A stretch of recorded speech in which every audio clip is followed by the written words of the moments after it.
Good morning, folks. This is hunt season by the week. This is week number 10, and this is a beautiful Sunday morning. And I'm telling you, it is amazing. It just rained yesterday, and now we got a nice wind blowing in from the northeast. And we're hunting a ravine right now. It's kind of like a clear cut and a food plot. And it's got this ravine going out through the middle of it, so I think it's going to be a really good morning. So just hang in there with us. We'll see what happens. I woke up this morning. I could definitely tell it was the first day of winter. I had this foggy, cold, dark, gloomy, cloudy feeling come over me, and it was rough. Montezuma, Georgia, first day of winter. Way to go, Georgia.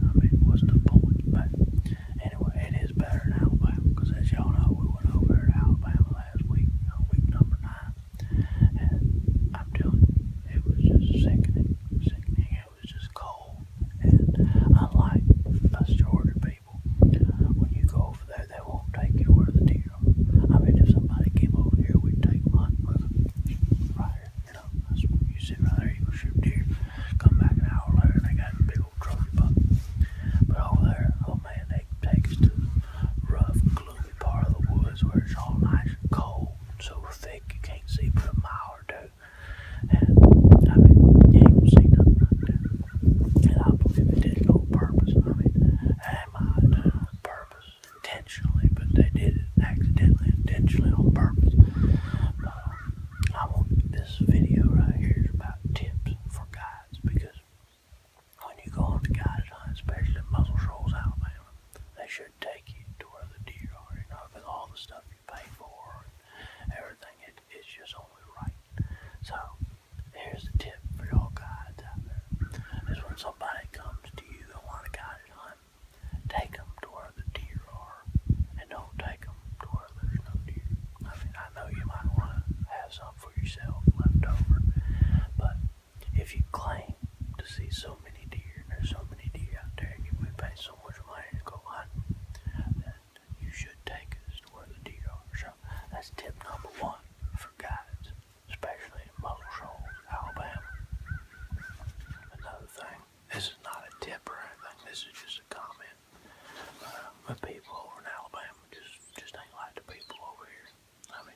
We were trying to find this hunting cabin. We were down in the middle of the woods.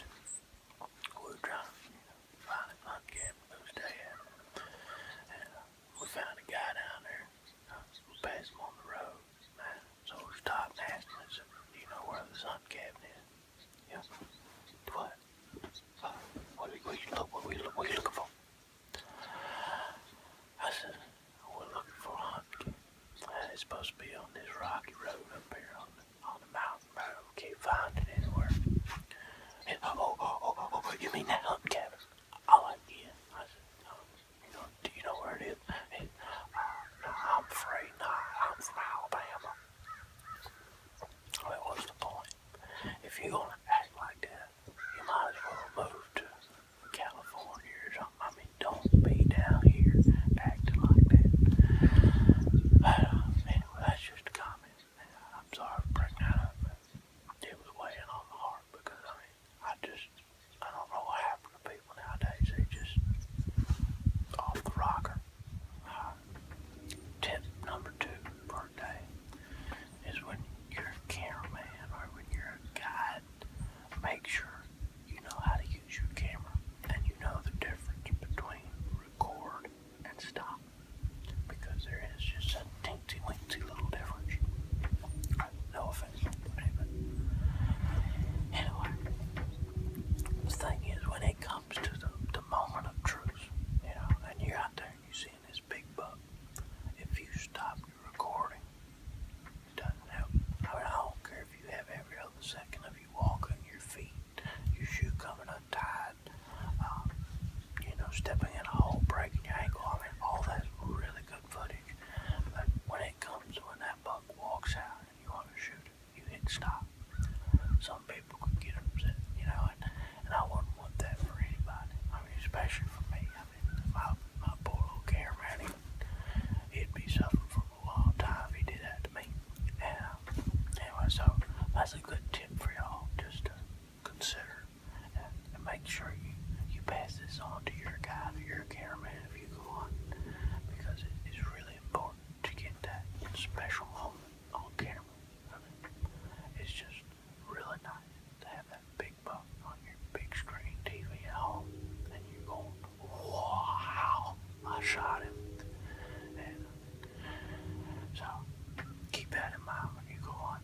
Tip number 3, and this is a tip for everybody, not just for guides or hunters, but when you come out to your stand, go anywhere, don't matter, but when you come out to your stand, make sure your phone is dead, completely dead, battery, drain, dead, and in order to do that, don't charge it the night before.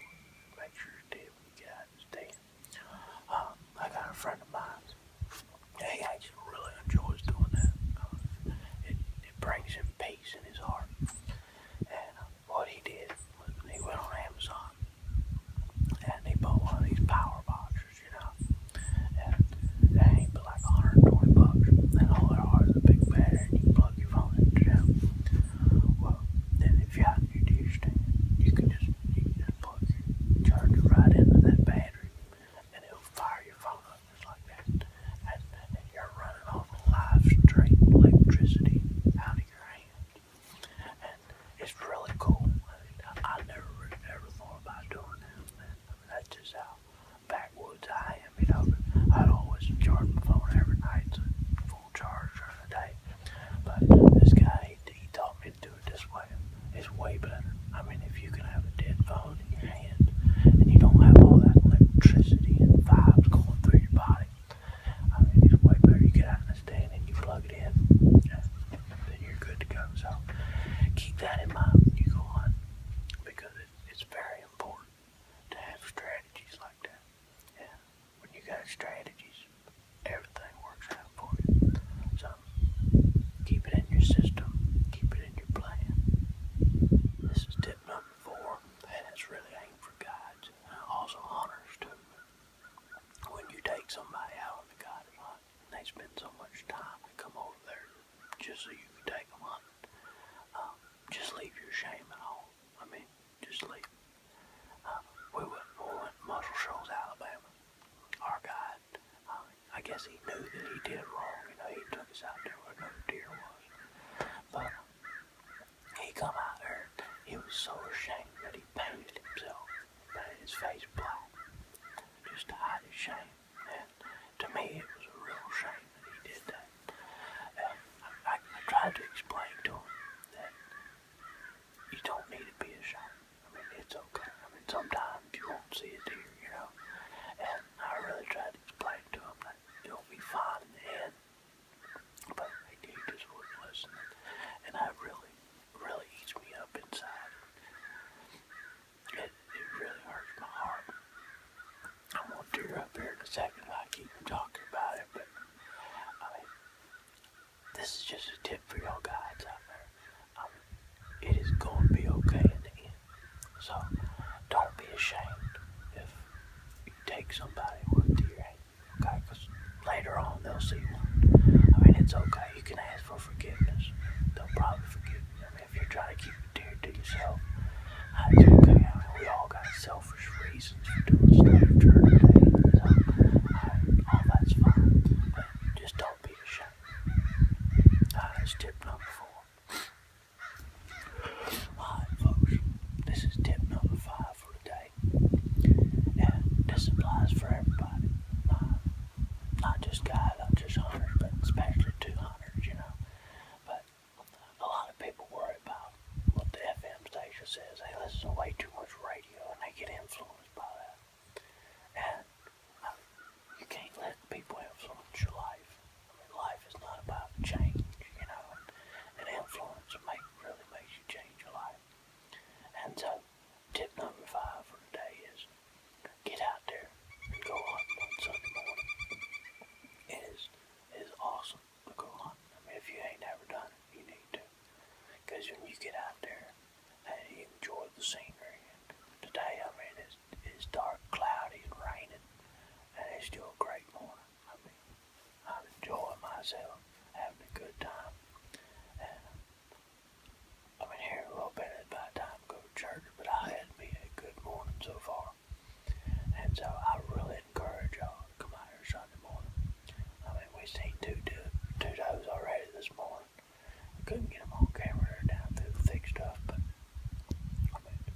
just nice.